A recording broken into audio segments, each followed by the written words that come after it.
بسم اللہ الرحمن الرحیم۔ السلام علیکم۔ میں نے کل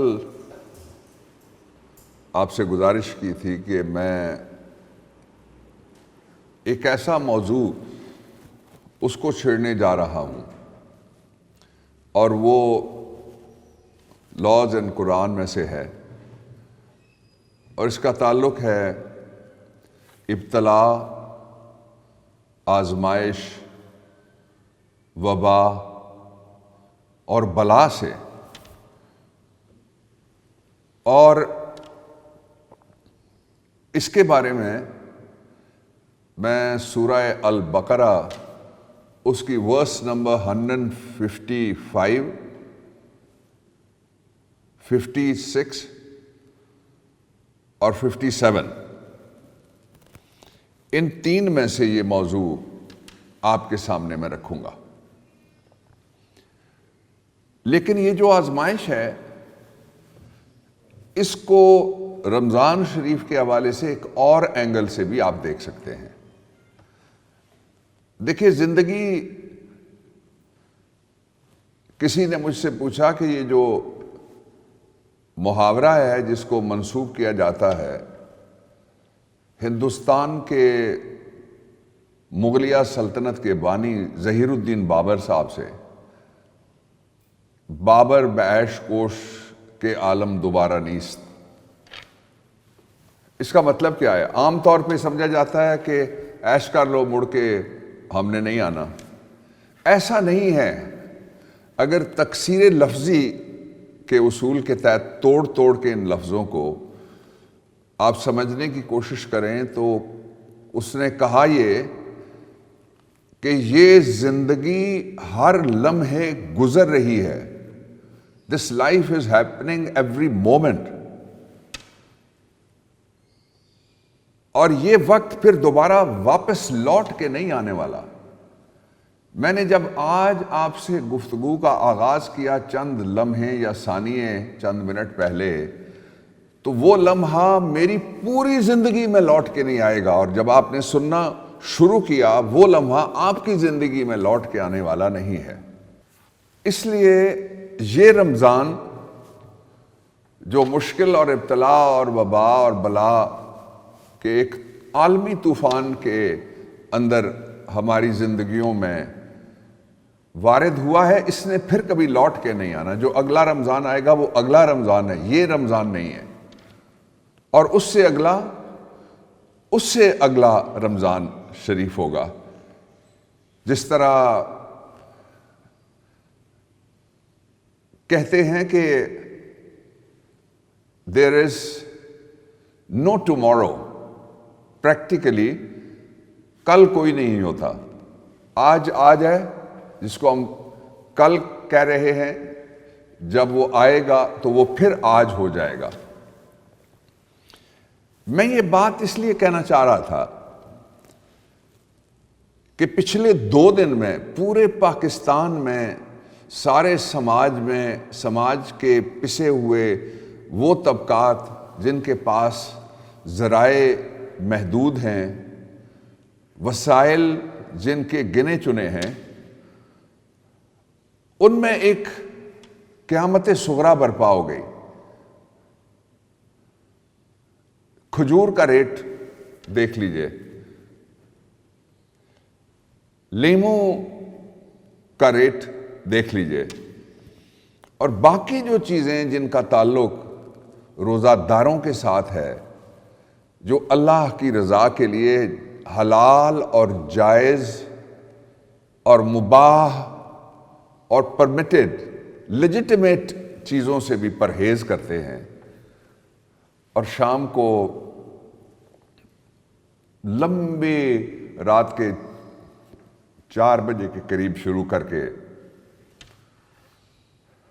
جب غروب آفتاب کے وقت روزہ کھولنے کے لیے بیٹھتے ہیں تو انہیں پتہ لگتا ہے کہ جو کچھ انہوں نے خریدا وہ اپنوں سے نہیں خریدا، وہ کوئی غیر تھے، کسی اور سیارے کی مخلوق تھی۔ انہوں نے آزمائش پہ ایک اور طرح کی آزمائش لاد دی، اضافہ کر دیا مشکلات میں.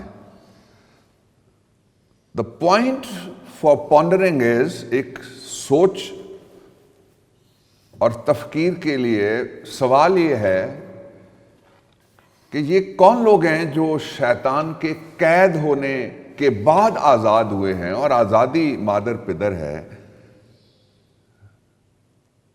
لوگوں کی تکلیف میں آزار اور اضافے کا باعث بن رہے ہیں، اور خود تکلیف آتی ہے تو کیا کہتے ہیں. یہ آگے چل کے میں اسی موضوع کے ساتھ تسلسل میں بات کروں گا. 155, 56 اور 57 میں البقرہ اللہ رب العزت نے جو انسانوں کے لیے آزمائش اور ابتلا کا موضوع ہے اس کے بارے میں ارشاد گرامی ہے کہ اور ہم کسی قدر خوف، یعنی آزمائش کرتے کیا ہیں، اس کے فارمولاز جو بتائے گئے ہیں، سٹینڈرڈز جو بتائے گئے ہیں. پہلا یہ ہے کہ کسی قدر خوف اللہ تعالیٰ کی طرف سے اس کرۂ ارضی پر سب سے پریفرڈ، سب سے پریولیج والی جو مخلوق پیدا کی گئی ہے اس کو کہا گیا اشرف المخلوقات، اور وہ ہم ہیں. انسان جو صرف چھوٹے سے نفع کے لیے دوسرے انسان کا روزہ تکلیف دہ بنا دیتے ہیں، اور رب العالمین کس قدر مہربان ہیں عالم انسانیت پر. اللہ تعالیٰ کا ارشاد گرامی ہے کہ ہم کسی قدر، یعنی وہ خوف جو پیدا کیا جا سکتا ہے سارے کے سارا، وہ کس قدر ہوگا اگر کسی قدر کی شرط ہٹا دی جائے درمیان میں سے. غور کیجئے گا اس پہ. اور پھر یہ بھی اللہ رب العزت کے قوانین میں سے ایک قانون ہے کہ اللہ تعالیٰ کسی پہ اتنا بوجھ نہیں ڈالتے جتنا وہ اٹھانے کے قابل نہ ہو. اس لیے ہمیں تخلیق کرنے والا اور ہمارے خالق ہستی ہم سے بہتر جانتے ہیں کہ ہم کتنا بوجھ اٹھا سکتے ہیں. اس لیے یہ ذہن میں رکھیے کہ یہ آزمائش کسی قدر خوف کے زمرے میں اور اس کی کیٹیگری میں آتی ہے. اس لیے اللہ کا لاکھ لاکھ شکر ہے کہ اگر کسی قدر ہٹا دیا جائے اور صرف خوف ہو تو پھر کیا ہو، اس کا اندازہ آپ خود کر لیجئے. دوسرا، بھوک سے. آج کاروبار، روزگار، نوکریاں، دہاڑیاں نہیں لگ رہی. بینکنگ سسٹم، معیشت، اس پہ قدرت کی طرف سے ناکے لگے ہوئے ہیں، اور ان ناکوں کے نتیجے میں بھوک میں اضافہ ہو رہا ہے. اللہ کا لاکھ لاکھ شکر ہے پاکستان میں کووڈ-19 سے، کورونا سے تو لوگ فوت ہوئے، لیکن بھوک سے ابھی تک کوئی نہیں مرا. مجھے پورا ایمان ہے، پورا یقین ہے، اور اپنی جو لوگ ہیں ان کی میجورٹی پہ بھی پورا اعتماد اور اعتقاد ہے کہ انشاءاللہ یہ قوم مل کے کسی کو بھوک سے نہیں مرنے دے گی. اور یہ دوسری کیٹیگری ہے خوف کے بعد، جس کے بارے میں بتایا گیا کہ آزمائش کسی قدر خوف سے، دوسرا بھوک سے ہوگی. آزمائش تو ہو رہی ہے یقیناً. اور تیسرا مال سے. جن کا مال رکھا ہوا ہے سارے نہیں بک رہے. کچھ جگہ اگلے دروازے کی بجائے عقبی دروازے سے خرید و فروخت ہوتی ہے، اور کچھ جگہ لوگ راستے اپنے خود کھول رہے ہیں. لیکن بہتر یہ ہو کہ جو آپ کی ریاست کے مینیجرز ہیں یہ کام اور ایکسپرٹس ہیں ان کے حوالے رہے. جو بھوک ہے اس کا تعلق طمع اور لالچ سے نہیں ہے، آنکھوں کی بھوک نہیں ہے۔ کہتے ہیں کوئی بادشاہ مر گیا اور اس کا لالچ ایسا جس کے بارے میں کہا گیا ہے کہ وہ قبر کی حدوں کی شروع ہونے اور چھونے تک بھی چلا جاتا ہے۔ اس کی آنکھیں نہیں بند ہو رہی تھیں تو کسی صاحب فقر کو بلایا گیا تو اس نے راکھ اس کے منہ اور آنکھوں میں ڈالی تو وہ بند ہو گئی۔ لوگوں نے پوچھا یہ کیا ہوا اور کیا تھا؟ تو یہ طمع اور لالچ، حرص اور ہوس کی بھوک تھی جس کی وجہ سے اس کا یہ المناک انجام ہوا۔ اس لیے جو آزمائش والی بھوک ہے اس کا تعلق بھی پھر پہلی کیٹیگری کے ساتھ لگتا ہے جا کے کہ وہ کسی قدر خوف اور کسی قدر بھوک کی کیٹیگری بنتی ہے۔ تیسری آزمائش میں آپ کو بتا رہا تھا مال کی۔ آج غور کریں تو ساری دنیا جو آپ کی بڑی برادری ہے اور اس میں سے پھر جو آپ کی ایک اور مخصوص برادری ہے عالم اسلام، اور اس میں سے پھر جو آپ کا گھر ہے، کسی مذہب سے بھی آپ کا تعلق ہو، پاکستان، تو یہاں مال، خواہ وہ آپ کا قومی مال خانہ ہو جس کو سینٹرل بینک کہتے ہیں، خواہ وہ آپ کے ذاتی بجٹ یا آپ کے اخراجات ہوں، ساری جگہ پہ زد پڑ رہی ہے، ساری جگہ پہ حرج ہے، ساری جگہ پہ کمی ہے، ساری جگہ پہ ایک آزمائش کا عالم ہے۔ اگلا ہے جانوروں کا۔ آپ نے بھی پڑھی ہوگی خبر کہ بڑی جو مارکیٹیں ہیں پرندوں کی، پورے پاکستان میں بہت بڑا ٹریڈ ہے، اس کو $1 بلین ٹریڈ کہا جا سکتا ہے۔ وہاں جانور باہر نہیں نکل سکتے، آگے سے دروازے بند ہیں، کتنی گنجائش کسی کے پاس ہے پیچھے وہ بھی مر رہے ہیں، اور انسانی جانیں بھی کووڈ-19 کا شکار ہو رہی ہیں۔ اور یہ ایک ایسی آزمائش ہے جس کا ابھی تک علاج نہیں ہے، اس کا صرف پرہیز ہے، اور پرہیز کے بارے میں کہتے ہیں prevention is better than cure, کہ جو پرہیز ہے وہ علاج سے بہتر ہے۔ اور اس کا جو علاج ابھی تک دریافت ہو چکا ہے وہ دنیا کا ایک، آپ کہیے ویسے تو سارے انسان برابر ہیں، سب سے بڑا جو سیلیبریٹی مریض ہے اس کی زبان میں سے اس طرح نکلا۔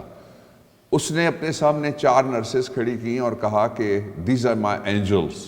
یہ میں بورس جانسن کی بات کر رہا ہوں جو برطانیہ کے وزیر اعظم ہیں۔ انہوں نے کہا کہ 18 گھنٹے یہ جو نرسز ہیں انہوں نے اس کو آکسیجن سپلائی کی۔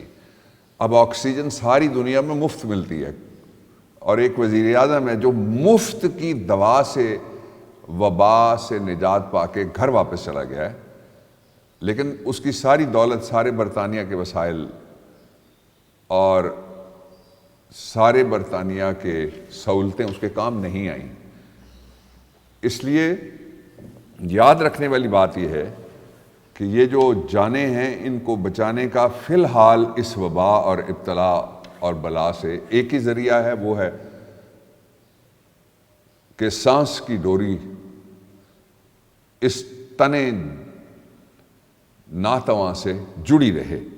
اور پھر آگے ہے میووں کا نقصان۔ جو اجناس ہیں، جو میوے ہیں، موسموں کے شدتوں سے بھی وہ ٹوٹ گرتے ہیں۔ اور یہ تو میں نے آپ کو کیٹیگریز بتائیں، اب اس کے بارے میں ہمارا رویہ کیا ہونا چاہیے؟ یہ سورہ البقرہ کی ورس نمبر 155، 156 اور 157 میں یوں دیا گیا ہے۔ یہ نقصان گنوا کے اللہ تعالیٰ ارشاد فرماتے ہیں کہ ہم تمہاری آزمائش کریں گے۔ یہ ایک ٹیسٹ ہے، یہ ایک ٹرائل ہے۔ یہ خدا نخواستہ عاد و سمود والا عذاب نہیں ہے۔ اور عربی میں مقولہ ہے کہ الحمدللہ علی کل حال من الاحوال، کہ وہ مختلف حال ہوتے ہیں، کیفیتیں ہوتی ہیں، گراؤنڈ ریالٹیز ہوتے ہیں جن میں وہ زندہ رکھتا ہے، ہمیں پالتا ہے، مہربانیاں فرماتا ہے، تو ہر حال میں اس کا شکر ادا کرنا چاہیے۔ الحمدللہ ثم الحمدللہ۔ اور اللہ تعالیٰ نے فرمایا کہ ہم تمہاری آزمائش کریں گے۔ اب ذرا دیکھیے گا کہ ساتھ کیا ہمیں پیمانہ دیا گیا کہ آزمائش میں سے ہم کس طرح سے ناجح، کامیاب اور فاتح ہو کے نکل سکتے ہیں، ایک ہی ہے۔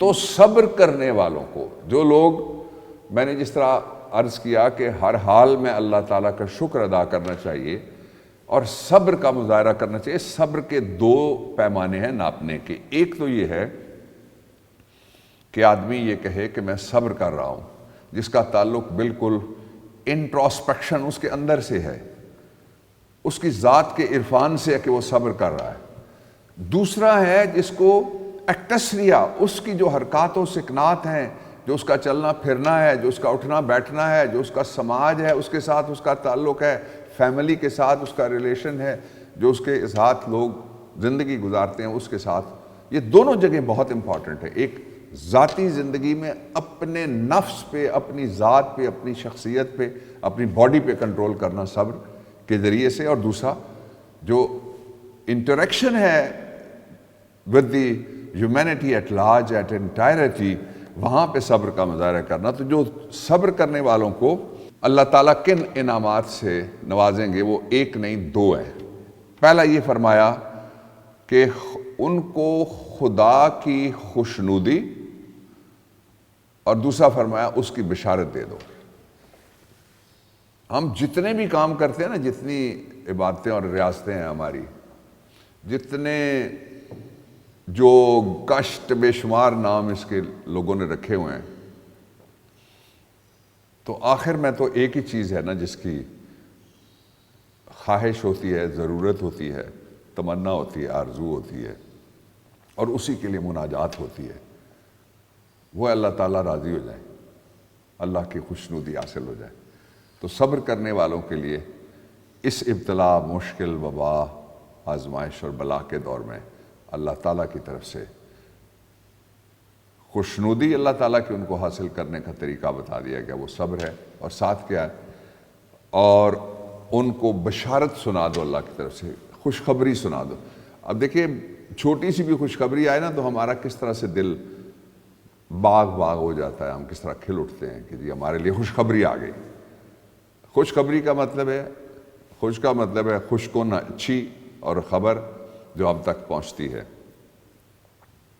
جن لوگوں نے میری گفتگو سنی، ان سے گزارش ہے کہ ان کے ارد گرد جتنے بھی دکاندار ہیں، خاص طور پہ وہ جو مہنگائی کرنے والے ہیں، بہت مہذب طریقے سے ان کو جا کے بتا دیں کہ تھوڑا صبر کر لیں نفع میں، تھوڑا صبر کریں قیمتوں میں، تھوڑا صبر کریں جب ہوس کا اور حرص کا اور لالچ کا ان پہ غلبہ ہو، خدا کا خوف کریں، اور رمضان کے مہینے میں لوگوں کے لیے اپنے دل میں رحم، کمپیشن اور احسان پیدا کریں۔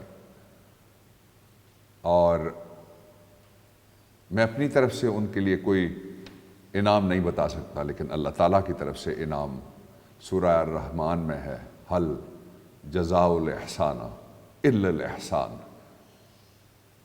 کرو مہربانی تم اہل زمین پر، خدا مہرباں ہوگا عرش بری پر۔ اللہم صلی علی محمد وعلی آل محمد بارک وسلم وصلی علیہ۔